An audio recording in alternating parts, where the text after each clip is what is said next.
Hello, good morning, जोहार। मैं राजू और आप देख रहे हैं 24 झारखंड न्यूज। चलिए जानते हैं झारखंड की आज की 25 मुख्य बड़ी खबरों को।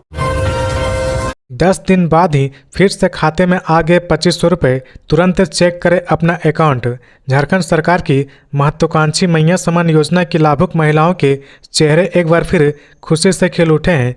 केवल 10 दिन बाद ही लाभुक के खाते में एक और किस्त के रूप में 2500 रुपये आ गए हैं। राजधानी रांची की लाभुक महिलाओं के खाते में मंगलवार से योजना की राशि 2500 रुपये आने शुरू हो गए हैं। जल्द ही सभी लाभुक के खाते में योजना की राशि पहुंच जाएगी।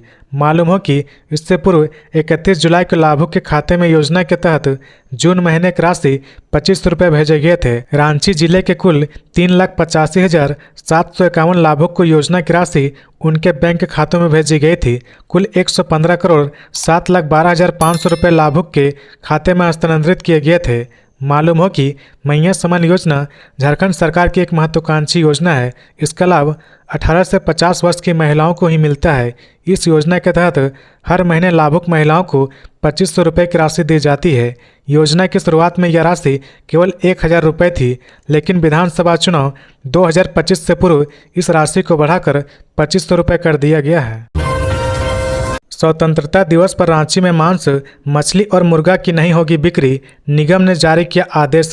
स्वतंत्रता दिवस के अवसर पर रांची नगर निगम ने आवश्यक सूचना जारी करते हुए स्पष्ट किया कि 15 अगस्त 2025 को रांची नगर निगम क्षेत्र अंतर्गत आने वाले सभी बादशालाएं एवं मांस, मछली, मुर्गा की दुकानें पूर्णतः बंद रहेंगी। इस दिन क्रय विक्रय पर पूरी तरह से प्रतिबंध रहेगा। जारी पत्र में कहा गया कि यदि कोई दुकानदार या विक्रेता 15 अगस्त को मांस, मछली या मुर्गा बेचते हुए पाया जाता है तो उसके विरुद्ध विधि सम्मत कानूनी कार्रवाई की जाएगी।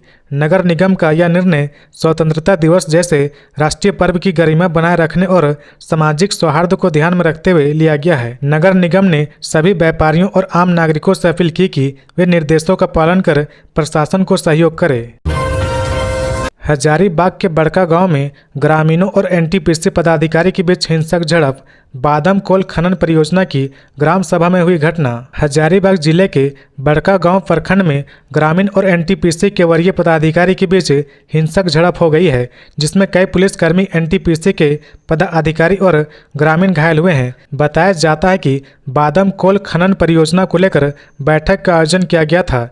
बैठक के दौरान ग्रामीणों की ओर से अचानक पथराव शुरू हो गया, जिसमें कई लोग घायल हुए हैं। स्थिति को देखते हुए अतिरिक्त सुरक्षा बल घटनास्थल पर तैनात किया गया है। जिला मुख्यालय से अधिकारी भी हजारीबाग से घटनास्थल के लिए रवाना हुए हैं। वहीं घायलों को हजारीबाग अस्पताल बेहतर इलाज के लिए लाया गया है। हजारीबाग जिले के बड़का गांव प्रखंड अंतर्गत महुगाई कला पंचायत के ग्राम सुकुल खाफिया स्थित पंचायत सचिवालय में एनटीपीसी बादाम कोल खनन परियोजना के लिए ग्राम सभा प्रस्तावित थी। ग्राम सभा की सूचना पर भारी संख्या में गोंदलपुरा, बादम, राउत, पारा सहित अन्य गांव के ग्रामीण विरोध के लिए पहुंचे थे। अचानक भीड़ उग्र हो गई और ग्रामीणों और कंपनी के अधिकारियों के बीच झड़प हो गई। देखते ही देखते पथराव शुरू हो गया। बड़का गांव एसडीपीओ पवन कुमार, पुलिस निरीक्षक ललित कुमार, थाना प्रभारी कृष्ण कुमार गुप्ता के वाहन सहित कई वाहनों को क्षतिग्रस्त कर दिया गया। घटना में कंपनी के अधिकारी और पुलिस के जवान घायल हुए हैं। घटना के बाद लोग इधर उधर भागते नजर आ रहे हैं। हजारीबाग उपायुक्त शशि प्रकाश सिंह ने जानकारी देते हुए कहा कि बड़का गांव बादम कोल परियोजना जो एनटीपीसी के अधीन है, गोंदलपुरा, बादम और अंबाजीत गांव की जमीन का अधिग्रहण होना है, इसे लेकर बैठक हो रही थी। इसी दौरान असामाजिक तत्वों के द्वारा घटना को अंजाम दिया गया है। झारखंड वासियों के लिए खुशखबरी। राज्य को 2,22,000 पीएम आवास की मिली सौगात। केंद्रीय मंत्री शिवराज सिंह चौहान ने दी जानकारी। खनिज संसाधनों से संपन्न होने के बावजूद गरीब राज्यों में शुमार झारखंड के लोगों के लिए अच्छी खबर आई है। केंद्र सरकार ने 2025-26 में प्रधानमंत्री आवास योजना के तहत राज्य को 2,22,069 आवास की स्वीकृति दे दी है। यह जानकारी केंद्रीय ग्रामीण विकास मंत्री शिवराज सिंह चौहान ने दी है। इसके लिए कोडरमा की भाजपा सांसद सह केंद्रीय महिला एवं बाल विकास मंत्री अन्नपूर्णा देवी ने केंद्र सरकार के प्रति राज्य के जरूरतमंद नागरिकों की तरफ से आभार जताया है। खास बात है कि केंद्रीय मंत्री शिवराज सिंह चौहान ने केंद्रीय मंत्री अन्नपूर्णा देवी को इस बाबत जारी आधिकारिक पत्र की कॉपी भी सौंपी है। यह स्वीकृति अंतिम आवास प्लस 2018 सर्वेक्षण सूची में दर्ज पात्र परिवारों को पक्का घर उपलब्ध कराने के लिए दी गई है। केंद्रीय मंत्री शिवराज सिंह चौहान ने कहा कि प्रधानमंत्री नरेंद्र मोदी के सभी के लिए आवास के संकल्प को इससे और मजबूती मिलेगी। उन्होंने बताया कि केंद्र सरकार ने 2024-25 से 2029 तक ग्रामीण क्षेत्रों में बढ़ती आवास जरूरतों को पूरा करने के लिए योजना का विस्तार किया है, जिसके तहत झारखंड को यह विशेष आवंटन दिया गया है। बता दें कि केंद्र सरकार से पीएम आवास की राशि नहीं मिलने पर हेमंत सरकार ने अपने बूते अबुआ आवास योजना शुरू की थी। बंगाल की खाड़ी में बन रहा लो प्रेशर एरिया 48 घंटे तक रहेगा असर। झारखंड में कैसा रहेगा आज का मौसम? बंगाल की खाड़ी में एक लो प्रेशर एरिया यानी निम्न दबाव का क्षेत्र बन रहा। 13 अगस्त 2025 को पश्चिमोत्तर बांग्लादेश और उससे सटे पश्चिम मध्य भागों में निम्न दबाव का क्षेत्र बन रहा, जो अगले 48 घंटे में प्रचंड रूप धारण कर सकता है। इसका असर झारखंड के मौसम पर भी दिखेगा। आइए जानते हैं झारखंड में आज का मौसम कैसा रहने वाला है।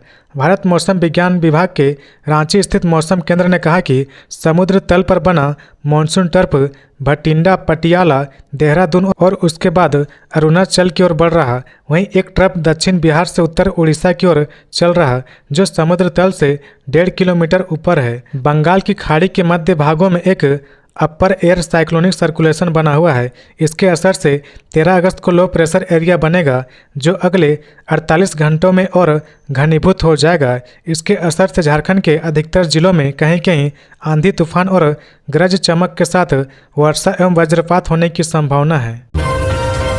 मोहराबादी वेंडर्स को मिला नया ठिकाना, ई लॉटरी में हुई आवंटन प्रक्रिया।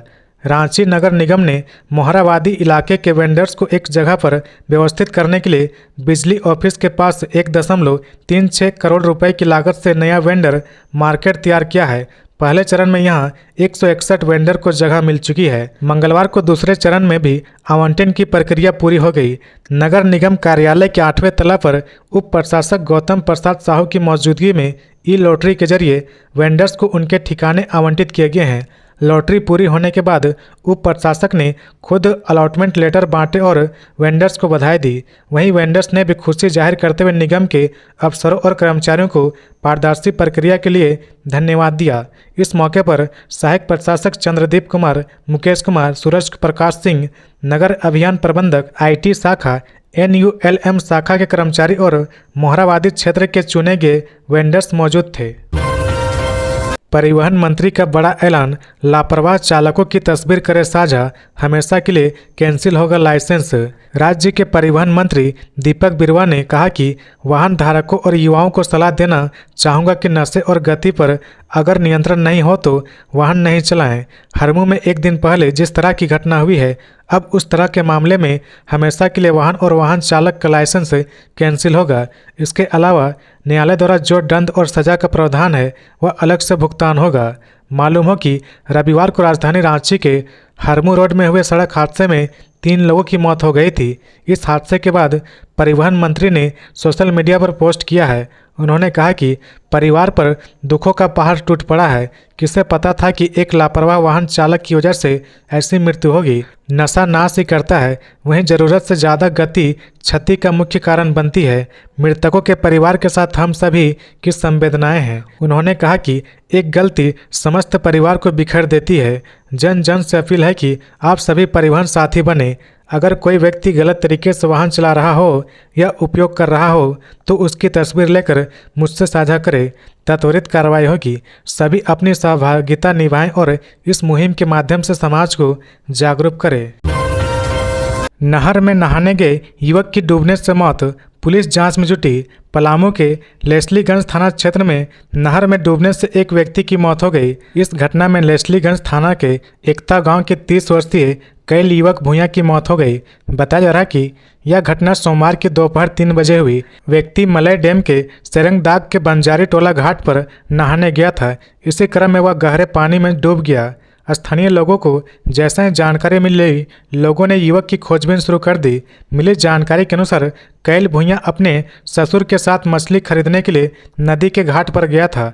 इसी दौरान वह डैम के पानी में नहाने के लिए नीचे उतरा और गहरा पानी होने के कारण युवक डूब गया, जिसके बाद साथ में गए लोगों ने हल्ला मचाया। फिर स्थानीय लोगों के द्वारा खोजबीन शुरू कर दी गई। वहीं सूचना मिलते ही लेस्लीगंज थाना पुलिस मौके पर पहुंची और युवक की खोजबीन शुरू कर दी। लोगों ने बताया कि कैल भुइयां के पत्नी के अलावा 4 छोटे छोटे बच्चे हैं। घटना के बाद परिजनों का रो रो कर बुरा हाल है। वहीं गांव में शोक की लहर है। झारखंड में हाई अलर्ट। स्वतंत्रता दिवस की सुरक्षा को लेकर पुलिस का चप्पे चप्पे पर कड़ा पहरा। स्वतंत्रता दिवस के अवसर पर असामाजिक तत्व हो या नक्सली संगठन किसी भी प्रकार की कोई भी बाधा उत्पन्न न कर सके, इसके लिए झारखंड पुलिस पूरी तरह से अलर्ट है। पुलिस मुख्यालय से सभी जिलों में हर तरह की सतर्कता बरतने का निर्देश दिया गया है। झारखंड में स्वतंत्रता दिवस की तैयारी अंतिम चरण में है। 15 अगस्त को लोकतंत्र के महापर्व को मनाने के लिए लोग बेहद उत्साहित हैं।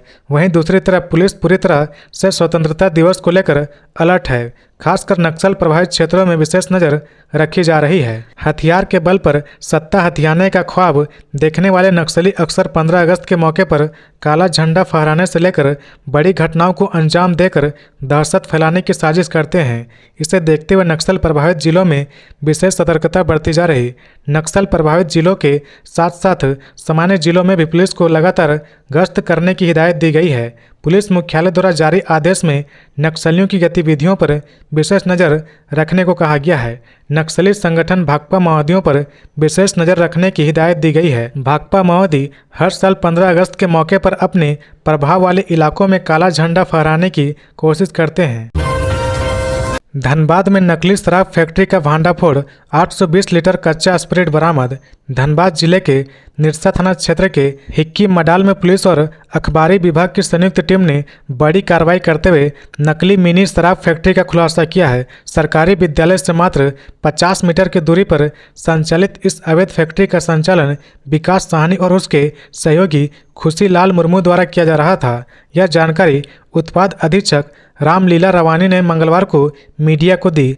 उन्होंने बताया कि गुप्त सूचना पर हुई छापेमारी में खुशीलाल मुर्मू के घर से 820 लीटर कच्चा spirit, Signature, Royal Stag, McDowell's B7 brand की शराब के ढक्कन, पैकिंग मशीन, रैपर और ब्रांडेड शराब की खाली बोतलें बरामद की गई है। साथ ही घर के पीछे बने सरकारी शौचालय में छिपाई गई पैकिंग मशीनें भी जब्त की गई है।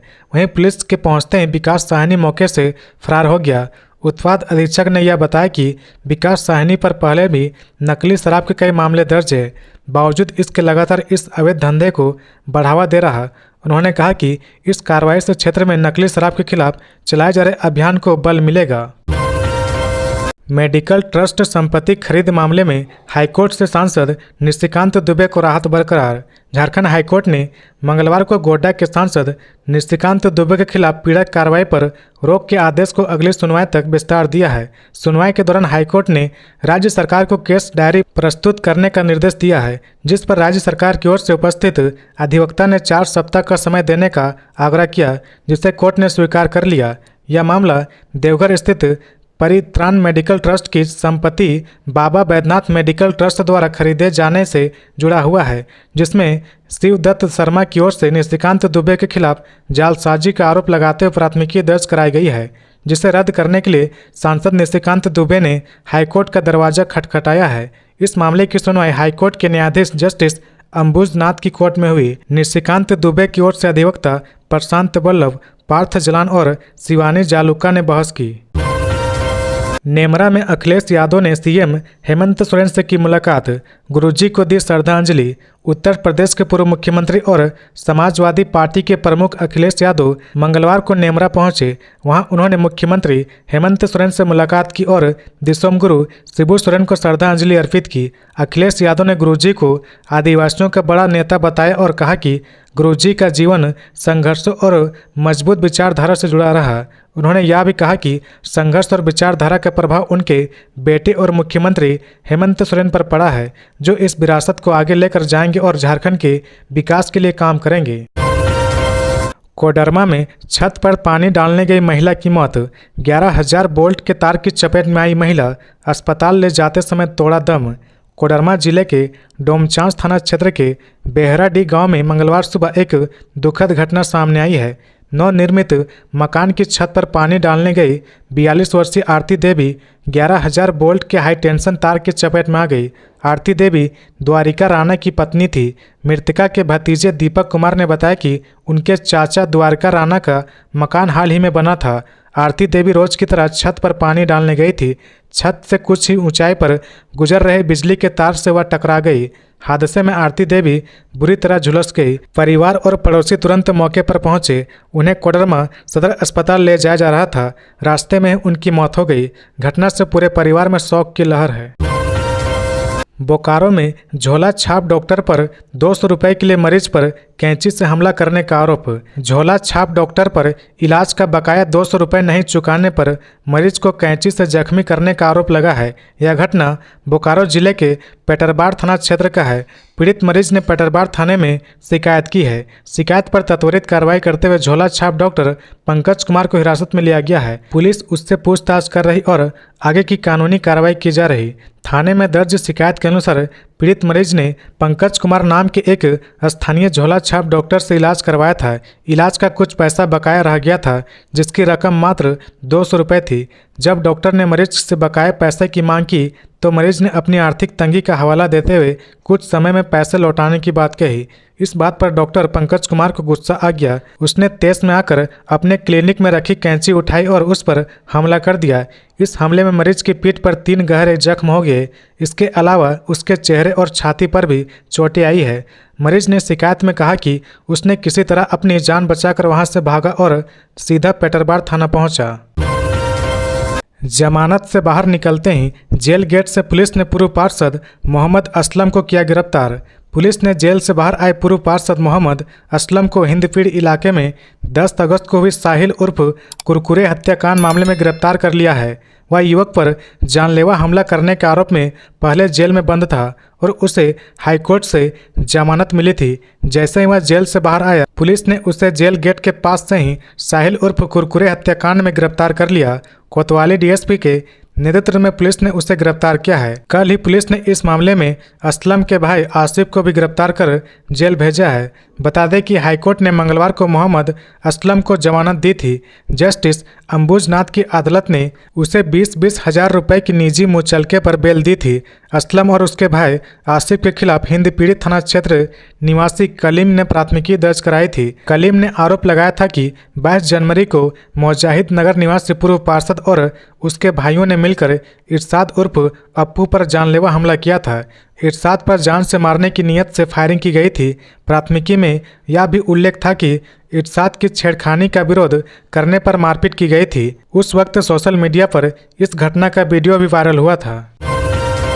पतरातू प्लांट से 15 अगस्त के बाद किसी भी दिन शुरू होगी बिजली आपूर्ति। 2 रुपये 73 पैसे प्रति यूनिट की दर से मिलेगी बिजली। झारखंड बिजली के क्षेत्र में आत्मनिर्भर बनने की दिशा में कदम बढ़ा चुका है। पतरातू पावर प्लांट से 15 अगस्त के बाद किसी भी दिन बिजली की आपूर्ति शुरू कर दी जाएगी। यह बिजली करार के मुताबिक राज्य सरकार को 2 रुपये 73 पैसे प्रति यूनिट की दर से मिलेगी।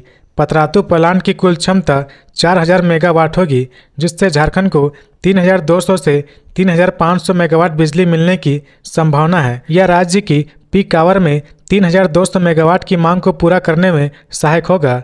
औद्योगिक और घरेलू मांग को पूरा करने में मदद मिलेगी। प्लांट की पहली यूनिट से 800 मेगावाट बिजली का उत्पादन होगा, जिसमें से 85% झारखंड को और 15% केंद्र को मिलेगा। पतरातू के कटिया ग्रिड तक 6.6 किलोमीटर लंबी 400 केवी डबल सर्किट ट्रांसमिशन लाइन को सफलतापूर्वक चार्ज कर लिया गया है। यह लाइन पतरातू ग्रिड को कटिया ग्रिड से जोड़ेगी, जिससे झारखंड ऊर्जा संचरण निगम के माध्यम से हटिया और अन्य ग्रिडों को बिजली आपूर्ति संभव होगी। इस लाइन की लागत 64 करोड़ 51 लाख रुपए है। चाईबासा सांसद जोबा मांझी ने पीएम को लिखा पत्र, शिबू सोरेन को भारत रत्न देने की मांग। सिंहभूम के झामुमो सांसद जोबा मांझी ने झारखंड के पूर्व मुख्यमंत्री दिसोमगुरु शिबू सोरेन को भारत रत्न देने की मांग की है। इसे लेकर जोबा मांझी ने प्रधानमंत्री नरेंद्र मोदी को पत्र लिखा है। पत्र में कहा गया कि गुरुजी को भारत रत्न देना उनके प्रति सच्ची श्रद्धांजलि होगी। दिसोमगुरु शिबू सोरेन हमारे बीच नहीं रहे, इस समय पूरा राज्य आहत और विचलित है। समाज के उत्थान, गरीबों की शोषण से मुक्ति के लिए जीवन प्रयत्न संघर्ष करने वाले मसीहा का जाना अपूरणीय क्षति है। जोबा मांझी ने कहा कि उनका जीवन देश के लिए समर्पित रहा। बाल्यकाल शोषण को समझने में, युवावस्था महाजनों के साथ संघर्ष में और प्रौढ़ावस्था झारखंड अलग राज्य के आंदोलन व अदालती लड़ाइयों में बीता। उन्हें सर्वोदय सत्य का साथ मिला, जिससे विजय मिली। बाल्यावस्था में पिता को महाजनों के शोषण की भेंट चढ़ते देखकर गुरुजी के जीवन व लक्ष्य की दिशा निर्धारित हो गई। संघर्ष के दिनों में अपने अनेक प्रियजनों और अपने ज्येष्ठ पुत्र को खोने के बावजूद कभी भी सत्य और गरीबों के लिए संघर्ष के मार्ग से विचलित नहीं हुए।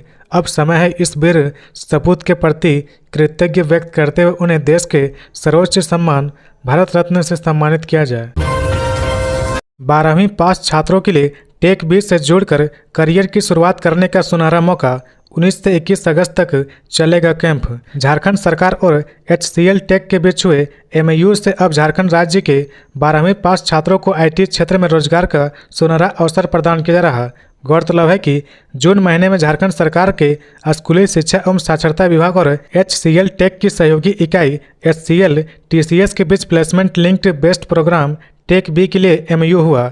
12 महीने के इस ट्रेनिंग प्रोग्राम में 12वीं पास वैसे छात्र शामिल हो सकेंगे जिन्होंने जैक बोर्ड की परीक्षा में न्यूनतम 60% अंक या CBSE ICI बोर्ड परीक्षा में न्यूनतम 70% अंकों के साथ साइंस और गणित के साथ उत्तीर्ण किया हो। चयनित विद्यार्थियों को लखनऊ, नोएडा, मदुरई, विजयवाड़ा में से किसी एक स्थान पर 6 महीने की आवासीय ट्रेनिंग करनी होगी। इसके अतिरिक्त 6 महीने का प्रशिक्षण नोएडा, लखनऊ, मदुरई, विजयवाड़ा, चेन्नई, हैदराबाद, बेंगलुरु, नागपुर में से किसी एक स्थान पर करना होगा। 6 महीने की आवासीय ट्रेनिंग के बाद HCL TCS द्वारा अभ्यर्थियों को 10,000 रुपये प्रतिमाह छात्रवृत्ति प्रदान किया जाएगा। प्रशिक्षण पूरा होने पर अभ्यर्थियों को कंपनी के द्वारा नौकरी भी दी जाएगी।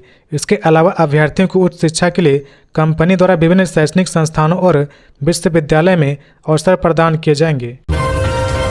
रांची के व्यवसायी कमल सिंघानिया के यहाँ इनकम टैक्स की छापेमारी। रांची के बड़े व्यवसायी कमल सिंघानिया के घर आयकर विभाग इनकम टैक्स की छापेमारी चल रही है। छापेमारी सोमवार के दिन में हुई और जो देर रात तक चली। कमल सिंघानिया के कांके रोड स्थित घर और मांझी स्थित कंपनियों के कार्यालय में जारी है। जानकारी के मुताबिक कमल सिंघानिया के ठिकानों पर आयकर विभाग की चेन्नई टीम छापेमारी कर रही है। कमल सिंघानिया झारखंड के बड़े कारोबारी में से एक है। कांके रोड में उनका घर है और मांझी में उनकी कई 4 पहिया वाहनों का शोरूम है। साथ ही ट्रेड फ्रेंड के नाम से रांची का सबसे बड़ा फटाके की दुकान है। दिसोम गुरु शिबू सोरेन के श्राद्ध क्रम में होगी कड़ी सुरक्षा। 9 IPS और 40 DSP रहेंगे तैनात। झारखंड के पूर्व मुख्यमंत्री और दिसोम गुरु शिबू सोरेन का श्राद्ध क्रम 16 अगस्त को उनके पैतृक गांव नेमरा में होने जा रहा। इस कार्यक्रम के दौरान सुरक्षा और ट्रैफिक व्यवस्था को दुरुस्त रखने के लिए बड़े स्तर पर तैयारियां की जा रही है। इस मौके पर उनके पैतृक गांव नेमरा में विधि व्यवस्था संभालने के लिए 9 IPS अधिकारी एवं 40 DSP की तैनाती की जा रही। पिछली बार दाह संस्कार के दौरान हुई अव्यवस्था को देखते हुए इस बार प्रशासन कोई कमी नहीं छोड़ना चाहता है। इसलिए इस कार्यक्रम में 9 अतिरिक्त IPS अधिकारी और 40 DSP को तैनात किया गया है। ये अधिकारी 14 से 16 अगस्त तक नेमरा में रहेंगे और इस दौरान उत्तरी छोटा नागपुर प्रक्षेत्र बोकारो के IG क्रांति कुमार गढ़देसी को रिपोर्ट करेंगे। इसमें DIG प्रियदर्शी आलोक और कमांडेंट किशोर कौशल जैसे कई वरिष्ठ अधिकारी शामिल है। इसके अलावा रामगढ़ जिले में 12 से 17 अगस्त तक 40 अतिरिक्त DSP भी तैनात किए गए हैं ताकि सुरक्षा व्यवस्था और भीड़ नियंत्रण में कोई चूक न हो और सारे कार्यक्रम सामान्य तरीके से संपन्न किया जा सके। बता दें कि पूर्व मुख्यमंत्री दिसोम गुरु का दाह संस्कार बीते 5 अगस्त को हुआ था और इस दौरान करीब 25 किलोमीटर लंबा जाम लग गया था, जिससे आम लोगों, नेताओं और अधिकारियों को भारी परेशानियों का सामना करना पड़ा था। ट्रैफिक व्यवस्था भी पूरी तरह से चरमरा गई थी और वाहनों की पार्किंग की भी कोई ठोस व्यवस्था नहीं थी। आजसू नेता सुदेश महतो और BJP नेता अर्जुन मुंडा भी घाट पर बाइक के जरिए पहुंचे थे। स्वतंत्रता दिवस पर झारखंड पुलिस के अफसरों और जवानों को पदकों से किया जाएगा सम्मानित। स्वतंत्रता दिवस के मौके पर राज्य के 43 पुलिस अफसरों और जवानों को पदकों से अलंकृत किया जाएगा। इस संबंध में महानिदेशक एवं पुलिस महानिरीक्षक कार्यालय झारखंड की ओर से लिस्ट जारी कर दी गई है, जिसमें पदकों के अलंकृत किए जाने वाले पुलिस अफसरों और जवानों को 13 अगस्त तक पुलिस उप महानिरीक्षक सह वरीय पुलिस अधीक्षक रांची को प्रतिवेदन करने की बात कही गई है। वहीं अलंकरण समारोह में अवर निरीक्षक स्तर के अपर के पुलिस पदाधिकारियों को यूनिफॉर्म में आने का निर्देश दिया गया है। केशव महतो कमलेश ने कहा, भाजपा व चुनाव आयोग के गठजोड़ ने एक वोट के अधिकार की चोरी की है। प्रदेश कांग्रेस अध्यक्ष केशव महतो कमलेश ने कहा कि भारत का लोकतंत्र संविधान की नींव पर टिका है, जिसमें एक व्यक्ति एक वोट का अधिकार दिया गया है, लेकिन भाजपा और चुनाव आयोग के गठजोड़ ने इस अधिकार की चोरी की है। वोट की चोरी से भाजपा देश में सत्ता हासिल कर रही है और लोकतंत्र के पहरेदार की लोकतंत्र की हत्या कर रही है। केशव महतो कमलेश ने आरोप लगाया कि चुनाव आयोग वोट चोरी में अग्रिम भूमिका निभा रही है और संवैधानिक संस्थाएं भाजपा के शासनकाल में कैद कर ली गई है। कहा कि राहुल गांधी ने सबूत के साथ वोट चोरी का खुलासा किया है, लेकिन चुनाव आयोग शपथ पत्र मांग रहा, जो लोकतंत्र का मजाक है। उन्होंने जनता से वोट चोरी के खिलाफ खड़े होने और भारत के लोकतंत्र को बचाने के लिए संघर्ष करने का आह्वान किया है। केशव महतो कमलेश ने मांग की कि चुनाव आयोग इलेक्ट्रॉनिक वोटर लिस्ट जारी करे और मतदान का सीसीटीवी फुटेज जारी करे, ताकि जनता का भरोसा चुनाव पर कायम रह सके। उन्होंने कहा कि साफ सुथरी वोटर लिस्ट स्वतंत्र एवं निष्पक्ष चुनाव की नींव है, जो जनता का हक है, लेकिन इस हक पर डाका डाला जा रहा। इसरो पहुंची झारखंड की बेटियां, अंतरिक्ष मिशन की तकनीक और चुनौतियों को गहराई से समझा। पूर्वी सिंहभूम जिला के सरकारी स्कूलों की छात्राओं इसरो का भ्रमण कर तकनीकी अनुसंधान की जानकारी दी गई। इस दौरान मौजूद छात्राओं ने अंतरिक्ष विज्ञान को समझा। दरअसल पूर्वी सिंहभूम जिला के अंतर्गत सरकारी स्कूलों की 28 छात्राओं ने इसरो का भ्रमण कर अंतरिक्ष से लेकर उपग्रह निर्माण और अत्याधुनिक तकनीक की जानकारियां हासिल की। इसरो में छात्राओं ने सबसे पहले मिशन कंट्रोल सेंटर का दौरा किया, जहां उन्होंने उपग्रह से संबंधित प्रक्रिया, विभिन्न नियंत्रण प्रणालियों और रियल टाइम डाटा मॉनिटरिंग के तरीकों को प्रत्यक्ष रूप से देखा। छात्राओं ने लॉन्च पैड कॉम्प्लेक्स का निरीक्षण कर रॉकेट को खड़े करने, ईंधन भरने और उड़ान से पहले की तैयारियों की जानकारी ली। इसरो भ्रमण के बाद सरकारी स्कूल के छात्राओं की टीम ने मुख्यमंत्री हेमंत सोरेन को इस नई पहल के लिए धन्यवाद दिया। इसके साथ ही उन्होंने सैटेलाइट इंटीग्रेशन और टेस्टिंग फैसिलिटी का दौरा कर जाना कि कैसे विभिन्न सेंसर, संचार उपकरण और सौर पैनल उपग्रह में लगाए जाते हैं तथा उन्हें अंतरिक्ष की कठोर परिस्थितियों में कार्य करने के लिए टेस्ट किया जाता है। गुमला में सड़क हादसे में 3 युवक की मौत। एक ही बाइक से घर लौट रहे थे तीनों। गाड़ी के डिवाइडर से टकराने से हुआ हादसा। गुमला जिले के पालकोट थाना क्षेत्र में सोमवार की रात एक सड़क हादसे में 3 युवक की मौत हो गई। तीनों एक ही बाइक पर सवार थे और गाड़ी के डिवाइडर से टकराने से यह हादसा हुआ है। 2 युवक ने मौके पर ही दम तोड़ दिया, जबकि एक युवक की मौत अस्पताल में इलाज के दौरान हो गई। तीनों युवक बाइक से साप्ताहिक बाजार से लौट रहे थे और इसी दौरान नाथपुर पंचायत के वनटोली गांव के पास यह हादसा हुआ। मृतकों की पहचान नाथपुर पंचायत के लीरा केरा गांव निवासी 25 वर्षीय संदीप सिंह, नाथपुर खास टोला निवासी बिरिया उरांव और लोवा केरा गांव के निवासी 24 वर्षीय बंटी सिंह के रूप में हुई है। घटना के बाद से मौके पर लोगों की काफ़ी भीड़ जुट गई है। पालकोट थाना प्रभारी तरुण कुमार ने बताया कि हादसे के समय बारिश हो रही थी। पुलिस की टीम ने तीनों घायलों को अस्पताल पहुंचाया। डॉक्टरों ने 2 युवक को मृत घोषित कर दिया। कुछ देर बाद तीसरे युवक ने भी दम तोड़ दिया। गिरिडीह उपायुक्त ने सहायक आचार्य नियुक्ति काउंसलिंग का किया निरीक्षण। गिरिडीह जिला उपायुक्त रामनिवास यादव ने मंगलवार को समग्र शिक्षा अभियान कार्यालय के DRDA सभागार में सहायक आचार्य कक्षा 6 से 8 गणित एवं विज्ञान नियुक्ति को लेकर चल रहे जिला स्तरीय काउंसलिंग का निरीक्षण किया। उन्होंने मौके पर उपस्थित अधिकारियों और कर्मियों को निर्देश दिया कि विज्ञापन प्रकाशन में दिए गए मापदंडों व नियुक्ति नियमावली का 100% पालन सुनिश्चित किया जाए। निरीक्षण के दौरान उपायुक्त ने अभ्यर्थियों की सुविधा के लिए बनाए गए हेल्प डेस्क का भी जायजा लिया और कार्य प्रणाली की जानकारी ली। काउंसलिंग प्रक्रिया में शामिल अभ्यर्थियों के सभी मूल प्रमाण पत्रों के साथ दो 100 प्रमाणित प्रतियों का सत्यापन किया जा रहा। दस्तावेज 2 अलग अलग फोल्डरों में क्रमवार जमा किए जा रहे हैं, जिन पर अभ्यर्थी का नाम, अनुक्रमांक, विषय, पिता का नाम और श्रेणी स्पष्ट रूप से अंकित रहना अनिवार्य है। सत्यापन के दौरान यदि किसी दस्तावेज में कमी पाई जाती है तो मौके पर सुधार का अवसर दिया जा रहा। हालांकि अंतिम निर्णय प्रशासनिक मानकों के अनुरूप ही होगा।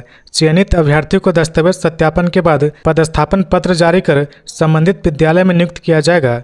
जिला प्रशासन ने स्पष्ट किया कि यह पूरी प्रक्रिया पारदर्शी और समयबद्ध ढंग से पूरी तरह की जाए। शिक्षा विभाग और चयन आयोग आपसी समन्वय के साथ कार्य कर रहे हैं ताकि सरकारी विद्यालय में योग्य शिक्षक की बहाली शीघ्र संपन्न हो सके। कार से आए बदमाश महिला के गले से चेन छीना, पता पूछने के बहाने पास गए, कंधे पर कीड़ा चलने की बात कह दिया झांसा। कोडरमा में एक बुजुर्ग महिला के गले से करीब 1.5 लाख रुपए के सोने की चेन की छिनताई हुई है। घटना सोमवार की शाम तिलैया थाना क्षेत्र के सुभाष चौक पर हुई। बदमाश कार से आए थे और चेन छीनने के बाद भाग निकले। 65 वर्षीय पीड़िता तारा देवी ने बताया कि वो अपने घर के बाहर बैठी हुई थी। एक कार में सवार 3 लोग उनके पास आए। उन्होंने किसी व्यक्ति का पता पूछा। तारा देवी के मना करने पर बदमाशों ने उन्हें बातों में उलझाया। बदमाशों ने कहा कि आपके कंधे पर कीड़ा चल रहा। जैसे ही तारा देवी ने अपना सिर घुमाया, बदमाशों ने उनके गले से सोने की चेन छीन ली और फरार हो गए। तारा देवी के अनुसार चेन 15 ग्राम की थी, जिसकी कीमत करीब 1.5 लाख रुपए है। कोडरमा जिले में चेन स्नेचर एक बार फिर सक्रिय हो गए हैं। पिछले 10 दिनों में 2 चेन स्नेचिंग की वारदातें सामने आई है। इससे पहले कोडरमा थाना क्षेत्र में एक महिला से बैंक से पैसे निकालने के बाद चेन स्नेचिंग की वारदात हुई थी। 2 अगस्त से लाइफ सपोर्ट पर मंत्री रामदास सोरेन फिर भी 15 अगस्त को जमशेदपुर में फहराएंगे तिरंगा। राज्य सरकार ने स्वतंत्रता दिवस के अवसर पर 15 अगस्त को राष्ट्र ध्वज फहराने के लिए मंत्रियों के जिले तय कर दिए हैं। कौन मंत्री किस जिला मुख्यालय पर तिरंगा फहराएंगे, इसकी आधिकारिक अधिसूचना जारी कर दी गई है। उसमें जिंदगी और मौत से जूझ रहे स्कूली शिक्षा मंत्री रामदास सोरेन का भी नाम है। वह 15 अगस्त को पूर्वी सिंहभूम के जिला मुख्यालय जमशेदपुर में झंडा फहराएंगे। मंत्रिमंडल समन्वय विभाग द्वारा इस संबंध में आदेश जारी करते हुए संबंधित जिलों के डीसी एसपी को इसकी सूचना दे दी गई है। जिला प्रशासन को संबंधित मंत्रियों से संपर्क स्थापित कर झंडा तोलन के लिए आवश्यक तैयारी पूरी करने का निर्देश दिया गया है। हालांकि कैबिनेट डिपार्टमेंट द्वारा मंत्रियों के झंडा तोलन संबंधी आदेश 2 अगस्त को जारी किया गया है। 2 अगस्त को ही रामदास सोरेन को ब्रेन स्ट्रोक हुआ था। उन्हें एयरलिफ्ट कर इलाज के लिए दिल्ली ले जाया गया था, लेकिन 2 अगस्त से रामदास सोरेन होश में नहीं आ सके हैं। उनकी स्थिति अभी भी नाजुक बनी हुई है। उनके ब्रेन डेड की भी बात कही जा रही। इस स्थिति में सरकार को झंडा तोलन के लिए मंत्रियों को तय किए गए जिलों को संशोधित कर देना चाहिए, क्योंकि यह स्पष्ट है कि होश में आ भी जाने की स्थिति में रामदास सोरेन 15 अगस्त को झंडा फहराने लायक नहीं होंगे। लेकिन सरकार के लिए भी असमंजस की स्थिति यह है कि वह स्वतः संज्ञान लेकर कैसे मान ले कि रामदास सोरेन स्वस्थ नहीं होंगे। तो ये थी आज की झारखंड की टॉप बड़ी खबरें। इसी तरह झारखंड की हर छोटी सी बड़ी खबर देखने के लिए आप हमारे चैनल 24 झारखंड न्यूज को सब्सक्राइब करके बेल आइकन प्रेस कर ले, जिससे झारखंड की हर छोटी सी बड़ी खबर की अपडेट आप तक पहुंचता रहे। तो आज के लिए बस इतना ही। हमें दीजिए इजाजत, फिर मिलते हैं नेक्स्ट न्यूज में।